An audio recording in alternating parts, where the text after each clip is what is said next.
એ મને રાખીને બી બીજું લગ્ન એને કરવું હતું એના મોટા પપ્પાની છોકરી જોડે, એટલે મેં ઝઘડો કરીને મારા ઘરે આવી ગઈ હતી.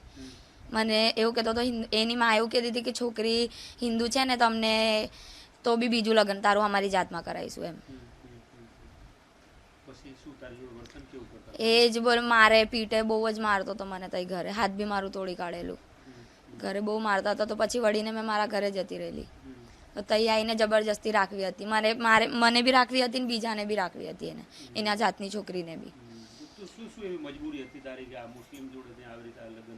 એ લગન બગન કશું નહીં કર્યું, એ મને રહેવા જ નતો દેતો શાંતિથી, જબરજસ્તી એને રાખવી જતી, ડરાઈ ધમકાઈને જ રાખતો હતો મને.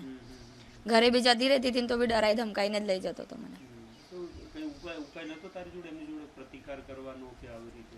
ના હવે મારી તો મારી મજબૂરી હતી, મેં મારા ખોટું કદમ ઉઠાવી લીધું હતું, મેં મોમેડન જાતમાં કરી લીધું હતું. તો થોડી ઘરે આવવા માટે હિચકિચાવતી હતી એમ, આવવાનું વિચારતી હતી પણ એ નહીં આવવા દેતો હતો મને.